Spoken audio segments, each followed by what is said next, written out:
예, 계속 이스라엘의 상황 그리고 하나님의 심판에 대한 경고인데 오늘 1절부터 2절까지 이스라엘의 범죄는 원래 이스라엘은 그 권위 앞에 모든 사람들이 떨도록 되어 있죠.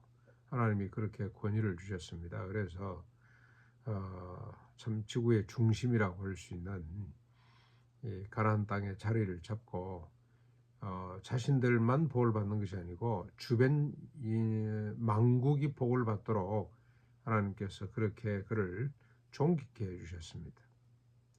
그런데 이스라엘이 이런 권위를 가지고 스스로 높아지더니 교만을 떨더니 바알로 말미암아 범죄함으로 망하게 되었다는 겁니다.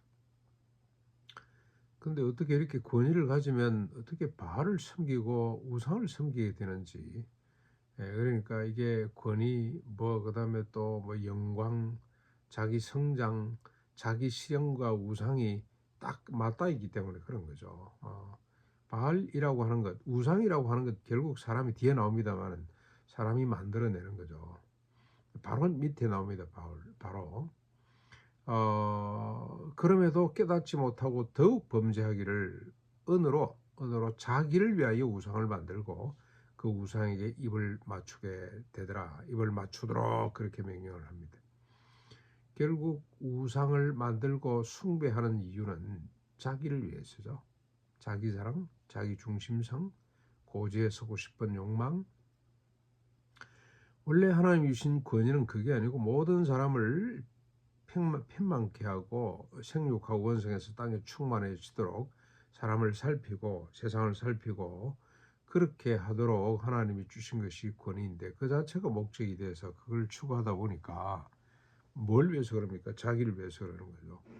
그러다 보니까 결국 그 권위를 우상으로 만들고 더 큰 권위, 더 부와 권력을 소유하기 위해서 사람들이 우상을 향해 치달아간다는 것을 이스라엘 역사를 통해서 우리에게 너무나 분명하게 보여주고 있습니다. 인간론이죠. 인간이 이렇다는 거예요. 인간의 실제. 이런 인간을 향해, 이런 이스라엘을 향해 하나님께서 어떻게 심판하시냐? 3절입니다. 그들이 아침 구름과 이슬과 타작마당에서 광풍에 날리는 쭉정이와 굴뚝에서 나가는 연기같이 쉬 사라지게 될 것이다. 허무하게 끝난다는 거죠. 자기의 욕망이라는 것이 대단한 것 같습니다만 흠으로 끝납니다. 공허한 거죠. 그래서 나중에는 이제 아무리 뭘 많이 가지고 성취한 사람이라 할지라도 나이가 들고 이제는 말이 제대로 안 나고 걸음걸이가 제대로 안 되고 눈이 보이지 않고 백내장이 오고 녹내장이 오고 무슨 고혈압 당뇨에다가 막 이런 것들이 겹쳐오면은 사람들이 좌절하고 실망하고 우울증에 걸리게 되고 치매가 찾아오기도 하고 온갖 것들이 다 옵니다. 참 인간은 연약한 존재입니다. 그걸 계속해서 강조하고 있습니다. 4절부터 5, 6절까지 이스라엘이 이렇게 된 이유를 또 밝히고 있는데 애굽 땅에서부터 구원자이신 여호와 외에 다른 신이 없음을 보여주었음에도 불구하고 그리고 광야 마른 땅에서도 먹게 해 주셨음에도 불구하고 그들이 먹고 배가 부르니 교만해져서 여호와를 잊고 우상을 섬기게 됐더라는 겁니다. 하나님이 우리를 이렇게 도와주셨구나 하고 만족하고 감사해야 되는데 그러지를 못하고 깡그리 망각하고 그냥 또 우상을 섬기게 된다는 겁니다. 참 인간의 실존이 이런 겁니다. 왜 그러냐 이걸 우리가 깊이 묵상하고 물어보고 답을 찾아야 되는데 말씀하신 것처럼 자기를 위해서 사는 사람들은 만족이 없는 거죠. 더 많은 것들을 요구하게 되고 근데 하나님은 일용할 양식을 구하라 그러는데 우상은 더 많이 가질 수 있다라고 약속을 하니 우상을 쫓을 수밖에 없는 거죠.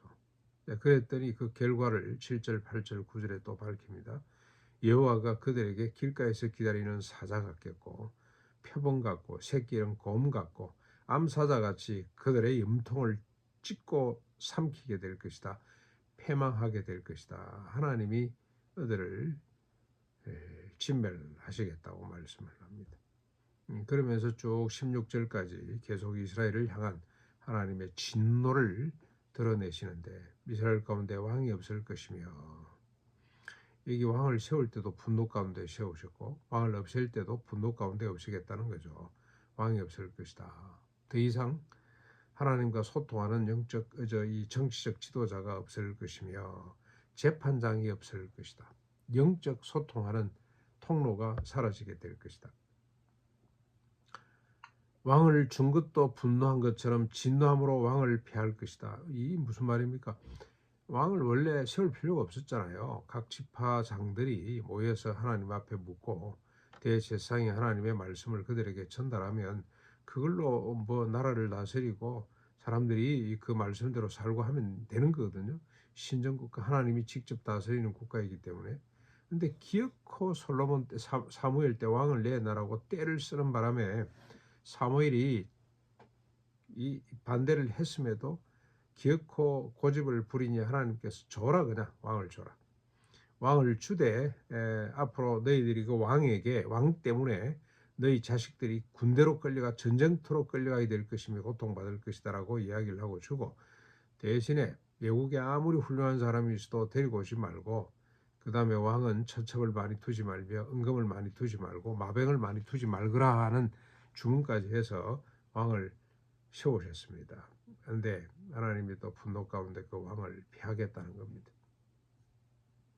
그리고 에브라임의 불의가 봉합되고 그 죄가 저장됨으로 해산하는 여인의 얼음이 닥치게 될 것이다. 해산의 고통, 지금이야 뭐 병원 가면 간단하게 치료가 됩니다만 옛날에 여인들 해산이라는 것이 죽음을 맞닥뜨리는 것과 마찬가지 아니겠습니까? 그런 고통이 올 것이다. 그리고 결실하지만 여호와께서 일으키신 동풍으로 근원이 마르고 샘이 마르고 쌓아둔 보배 그릇이 약탈당하게 될 것이다.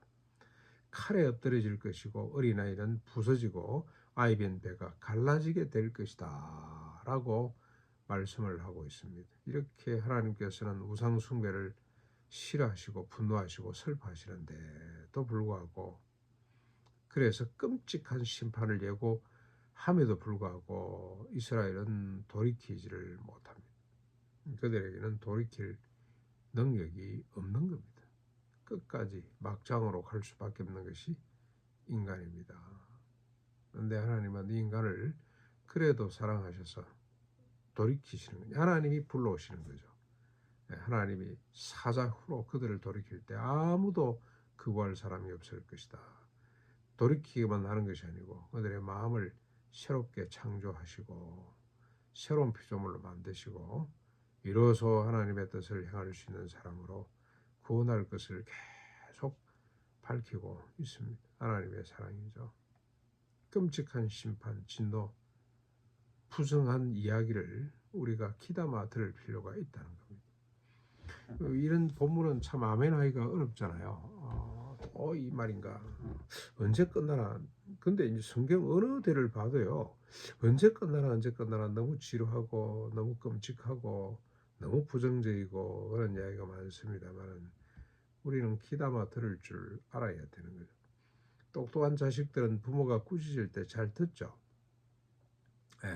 참 착한 자식들은 그렇습니다. 그러나 교만하거나 못된 자식들은 부모가 한마디 하면 그만하라 그러고 1절만 하라 그러고 문 닫고 자기 방에 들어가 버리잖아요. 그 차이입니다. 우리가 하나님 말씀을 귀담아 들을 수 있어야 됩니다. 실패 케이스를 잘 봐야 됩니다.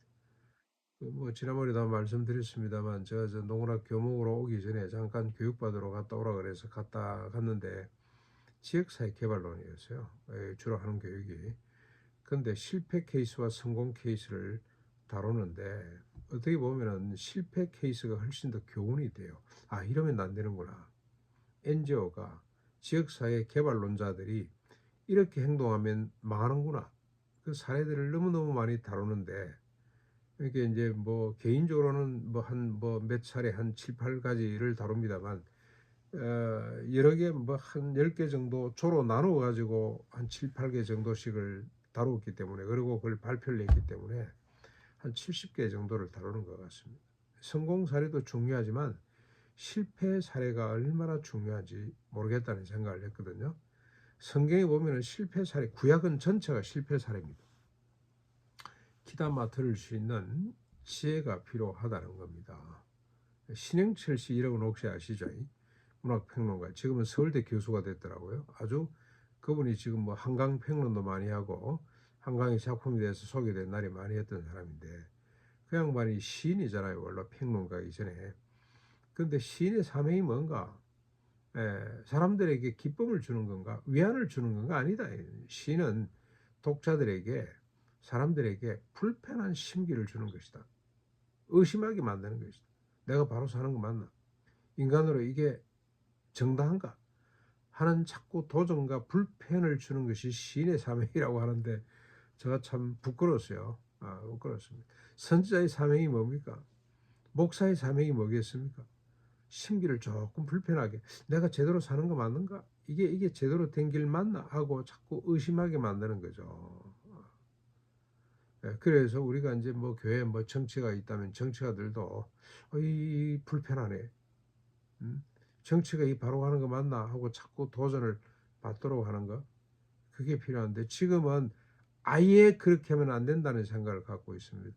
그러니까 지금 북쪽 이스라엘, 남쪽 유다가 망할 때쯤에 그 제사장들의 모습과 오늘 영적 지도자, 목회자들의 모습이 거의 비슷하다는 생각이 듭니다. 비슷. 사람들이 듣기 좋은 이야기만 계속해요. 힐링, 위로 이야기를 해야 된다고 아주 노골적으로 그렇게 소위 성공한 목회자들이 하는 이야기입니다. 그런데 여러분 소망이 하나 있죠. 오늘 본문에 실패 케이스 가운데 하나님의 소망. 이 실패 케이스로 실패 사례를 보고 어찌할꼬 하는 탄식이 온 사람들에게만 이런 구절이 보일 것 같습니다. 14절입니다. 14절. 내가 그들을 서울의 권세에 의해서 속량하며 사망에서 구속하리니 사망아 내 재앙이 어디 있느냐? 서울아 내 멸망이 어디 있느냐? 뉘우침이 내 눈앞에서 숨으리라고 이야기를 합니다. 이게 무슨 말입니까? 14절.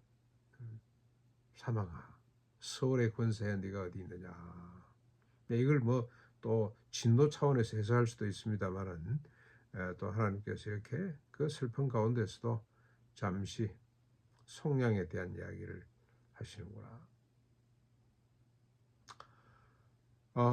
오늘도 우리가 이 부정한 이야기, 이 불편한 이야기에 귀를 기울이고 그리고 하나님께서 우리를 구원해 주신 그 구원의 큰 소망으로 이렇게 확장돼 갈 수 있기를 바랍니다.